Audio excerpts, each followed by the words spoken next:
Benny Logan. Oh, Benny. Yeah, Benny. I thought you said Betty, not Benny. Oh, no. You know. Who's Betty? My boy, Benny Logan. And then you the lost Bengals stayed perfect with a 21-point win over the Browns. Andy Dalton connecting with his tight end Tyler Eifert for 3 scores. For Johnny Manziel, really a tale of two halves. In the first, Manziel led the Browns on their longest TD drive since 2013, but couldn't lead to any points in the second half.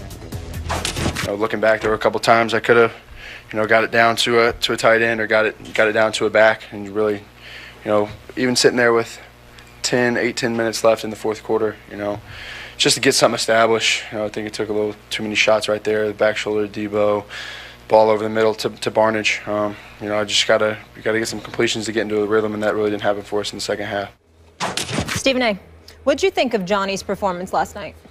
It depends on which Johnny you're talking about. If you're talking about the Johnny Manziel who led them to that scoring drive at the end of the first half, who completed about 11 passes, 11 of his 18 passes in the first half for 100-plus yards, I think that there's no question that Johnny Manziel has shown that he's improving. He's shown that he's putting in some work and that he's getting better. The flip side to it is that in the second half, because he's 11 for 18 for 128 yards in the first half. In the second half, what are we talking about here? 4 of 15 for what is 40. It, 40 yards? Yep. No. I mean, Cincinnati did a great job of keeping him in the pocket, neutralizing him, making sure he couldn't get out and scramble and find other receivers to throw it to. And I think that it was exactly what we talked about yesterday. Skip, he threw a couple of passes to Bo and obviously had the TD pass to Johnson Jr. and all of this other stuff. But in the end, what it comes down to is as we watch this team, we know that they were inhibited to some degree because they're an inferior team to the Cincinnati Bengals. They're not nearly as complete. And then when you look at their running game, once again, Isaiah Crowell only had 38 yards rushing. Thank you. Only 38 yards rushing. I mean, their running game is virtually absent. Mm-hmm. So all those things taken into consideration, Johnny didn't have much to work with. He showed flashes of improvement, obviously. I was impressed with what I saw from him in the first half. But once Cincinnati amped it up and really kept him contained and made him into nothing more than a pocket passer, combined with their receivers' inability to get open, he was completely neutralized and nullified and negated in every way. It was over. They were no match for a superior Cincinnati team. So overall, I can't give him more than a C because they got beat up in the second half. But I saw enough in the first half for me to say I'd like to see how he would be if he had some weapons, meaning some, the Josh Gordons of the world in the lineup, along with an offensive line that could do a better, or even a better running game to some degree.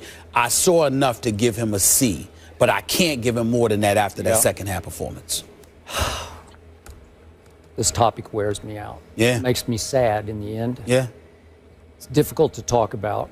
I'm with you, but I'm not even as positive as you are about his performance last night. Mm-hmm. Obviously, if we rank it versus the 30-0 debacle at home against Cincinnati that he started and finished last year, it was improvement. Okay. His body language was better, his confidence a little better. He seemed like a little more in control of the offense and what he was doing. Mm-hmm. Didn't look as lost. Okay. Give you all that. But I didn't love the way he played overall. I just didn't love it.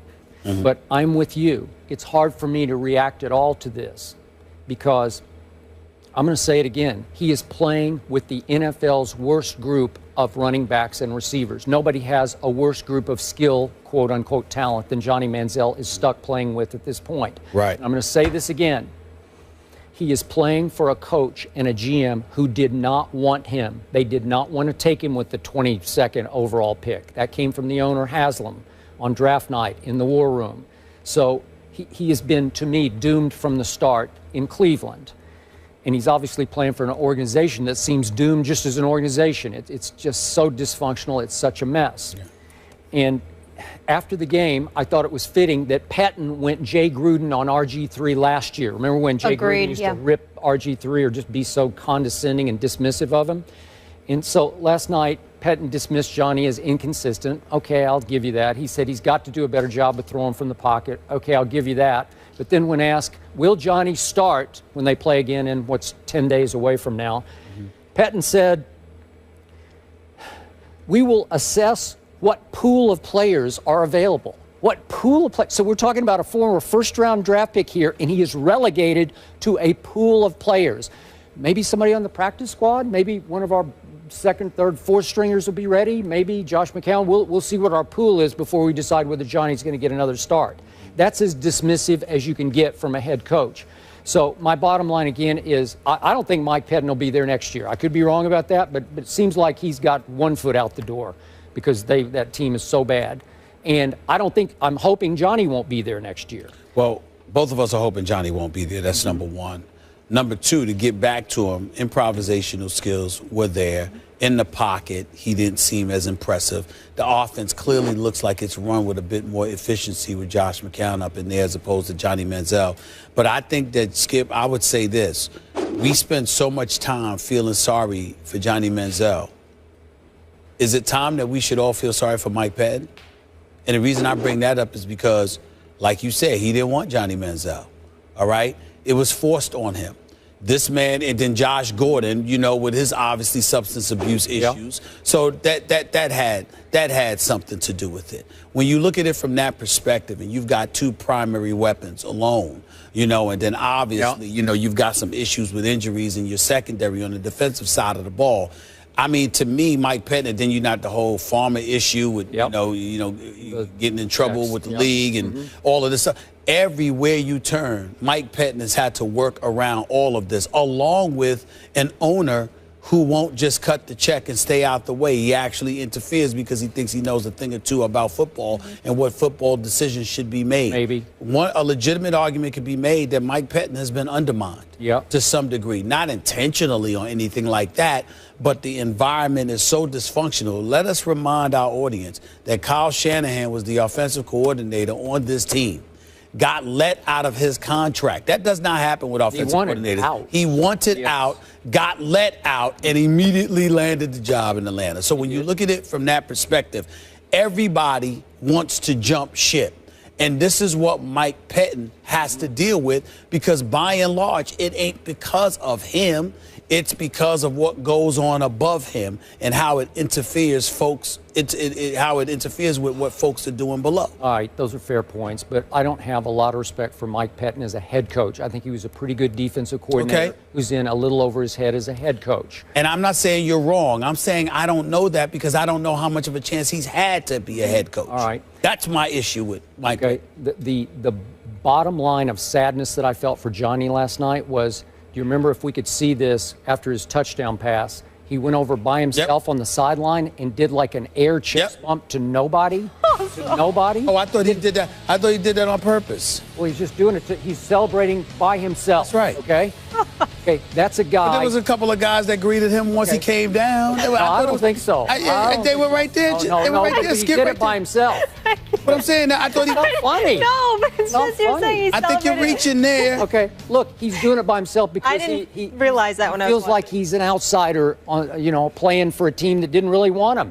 That's Johnny, and plus he's gotten so much grief for all of his money signs, so he's saying, I'm going to go celebrate by myself over here, hopefully out of view of cameras. Obviously, there was a camera on him all the way up the sideline. I thought that was telling because that's Johnny's mentality right now. It's me against the world in Cleveland. I got nobody backing me. Nobody's behind me. Nobody's on my side in Cleveland. Coach certainly I'm alone. Well, I know for a fact he'd like to be gone. Well, for sure. He'd like to be gone, like to be in a better situation. There's no question, and I don't blame him one bit. I'd actually like to see him in Houston. I would too. And the last thing, the one great thing we saw from him, to your point, and I want to push this. This kid has rare quickness and elusivity because I'm sure the Bengals' whole plan was you cannot ever let him out, and he was getting out at will. Sometimes he got out in the second half. He didn't make a play. I couldn't tell. I really, really couldn't tell. What they had in the second half, one first down maybe? Yep. I mean, it was bad. He missed some throws. But the point is, I still think he can play somewhere else. He needs a fresh start.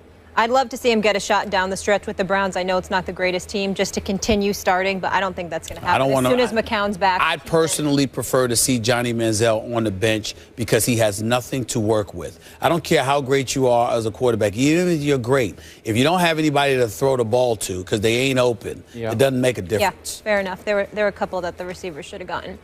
Moving on, Derrick Rose back in old form. He scored 29 points in Chicago's win over OKC last night. Will he keep it up? We'll discuss that after the break. And we have you covered heading into another sports weekend. Check us out on